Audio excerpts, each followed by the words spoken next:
Olá, você está na TV Decision e vamos falar hoje sobre novas modalidades de ataques cibernéticos, principalmente de uma nova modalidade que está, de certa forma, monopolizando as empresas, que é o sequestro de dados. Com esse tipo de ataque, para vocês terem uma ideia, os criminosos invadem computadores, tablets, celulares e só liberam os dados depois do pagamento de um resgate. Ataques recentes registrados contra empresas brasileiras revelam que os cybercriminosos podem pedir até $4.000 de resgate para desbloquear o acesso aos arquivos. No mundo, este golpe já movimentou mais de 70 milhões de reais. E o Brasil, pasmem, é o principal alvo entre os países da América Latina. Para conversar sobre esse assunto, nós temos como convidado hoje no nosso programa o delegado divisionário de TI do Departamento de Inteligência da Polícia Civil, José Mariano. Olá, Mariano, tudo bem? Estou bem, graças. Obrigada, mais uma vez. Agradeço aí por você estar conosco na TV Decision, participando aí das nossas discussões sobre esse cenário de defesa e ataque, né? Cibernético. É um prazer. Que bom. Mariano, você já acompanha esse cenário há bastante tempo. Sempre que as notícias chegam na mídia geral, a gente tem uma sensação de que a situação piora, né? Nós, como mídia especializados, acompanhamos isso no dia a dia. Mas hoje, cada vez mais, a gente observa que esse tema chega na mídia geral e vai assustando cada vez mais pessoas que antes não estavam tão envolvidas com essa discussão. Então, eu queria que você, que acompanha há tanto tempo, traçasse um pouco o cenário para a gente em relação aos 10 últimos anos. Como que você avaliaria? É uma percepção que a gente tem? Realmente a situação está se agravando muito nesses 2 últimos anos, se a gente olhar os 8 restantes? Eu diria que o que tem acontecido é uma necessidade cada vez maior das pessoas se integrarem no mundo digital. Já há alguns anos, dos nossos bate-papos anteriores, das nossas interações anteriores, uma coisa eu sempre destaquei. Hoje, e mais do que nunca, ninguém pode abrir mão dessa situação de estar no mundo digital. É um correio eletrônico, é uma integração numa rede social, é um sistema que ele utiliza para coleta ou para envio de informações. Então, isso tem levado as pessoas a cada momento mais estarem no meio digital. Consequentemente, aumenta a quantidade de pessoas digitalmente conectadas, aumenta as possibilidades de que outros mal intencionados eles possam utilizar os recursos da tecnologia para a prática de crimes. Na minha avaliação, o cenário dos últimos 10 anos do Brasil demonstra claramente que nós estamos e muito atrás da criminalidade eletrônica, da criminalidade digital.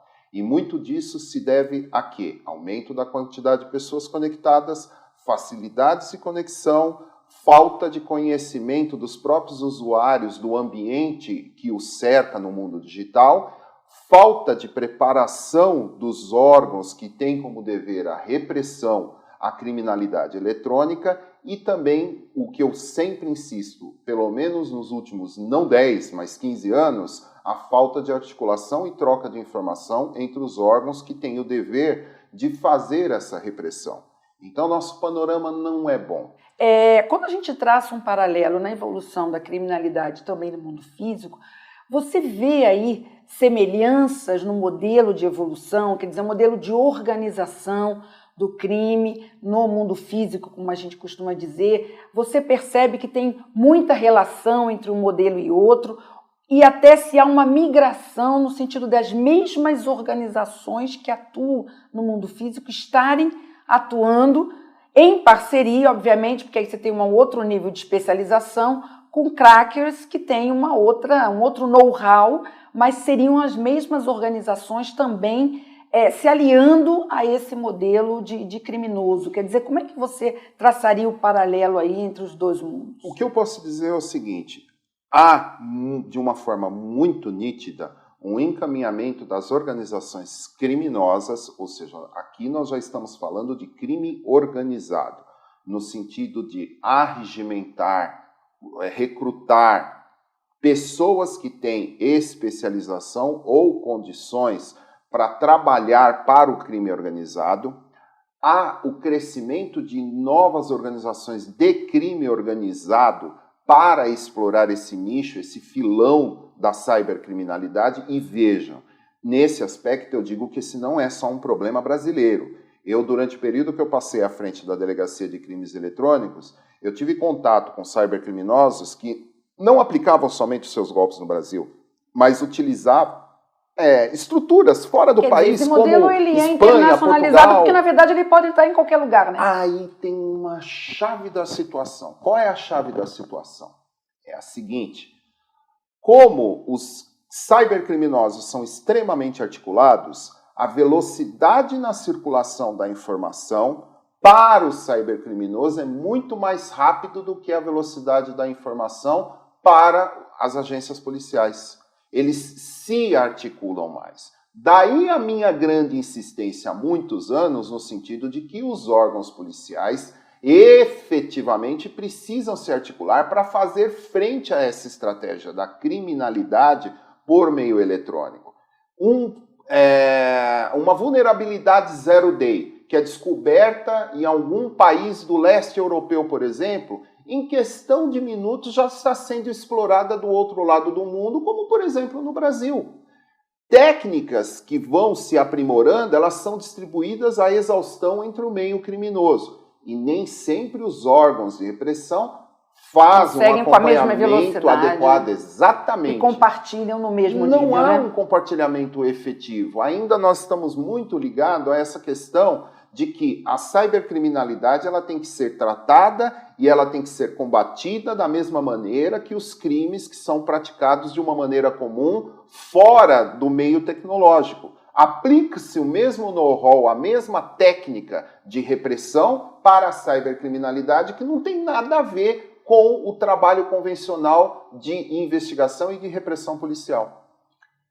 Bem, estamos conversando com o José Mariano sobre o cenário de ataques cibernéticos, a evolução desses ataques ao longo dos últimos 10, 15 anos. Vamos fazer um rápido intervalo e já voltamos.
Olá, estamos de volta com o programa de entrevistas da TV Decision.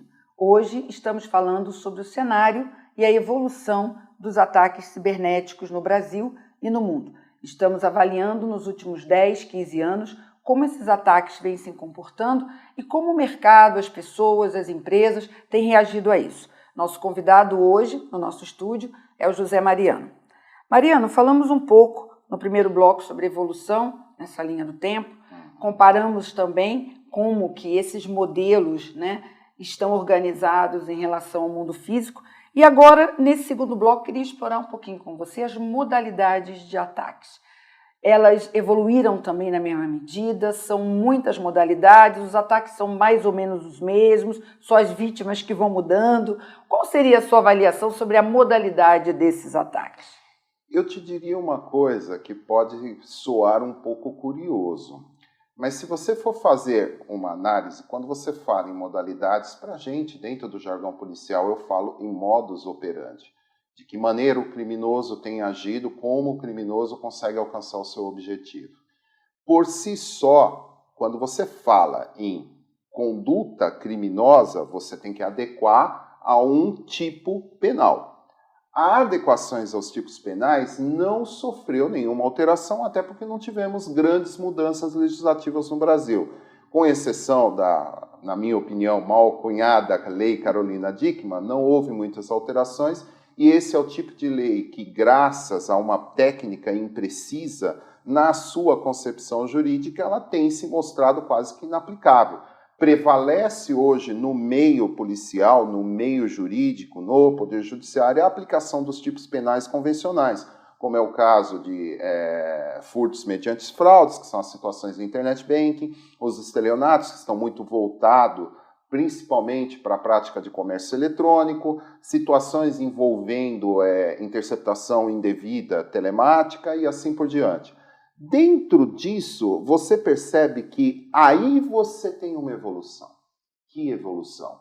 Os criminosos evoluíram a sua criatividade. Vamos voltar de novo um pouquinho atrás? Lembra que era muito fácil você abrir sua caixa postal, ver aqueles montes de phishing scans, aquelas mensagens para atrair você para infectar o seu computador, mas você bate o olho e falava, isso é criminoso. Por quê? Português péssimo. Você identificava mais Na facilmente, hora. era muito claro que aquilo ali não era, né, real. Exato. Agora, hoje é sofisticado. É uma coisa que você percebe o quê? A evolução do próprio criminoso. Eu até brinco, poxa, eles fizeram escola, fizeram faculdade, já estão formados e melhoraram a qualidade do português dele. Consequentemente, isso vai de encontro ao que eu estou falando. A criatividade do criminoso melhorou, mudou. Eles estão muito mais antenados com as tendências atuais. Tanto que coisas que poderiam soar até absurdo, assim, em golpes, olha, os famosos, você está sendo traído, veja as fotos aqui, coisas desse tipo, não estão mais acontecendo com frequência.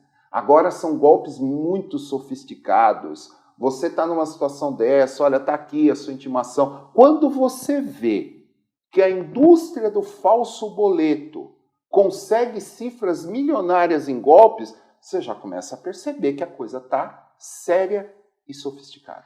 Eu acho que a gente tecnologicamente não evoluiu muito no aspecto repressão. Por quê? Porque são necessários investimentos cada vez maiores e, em época de crise, quem investe?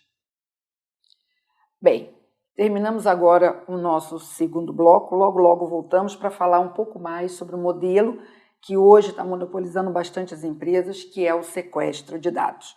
A gente já volta.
Olá, estamos de volta com o terceiro e último bloco da nossa entrevista e vamos falar um pouco mais especificamente sobre sequestro de dados. Eu tenho aqui no nosso estúdio o convidado José Mariano.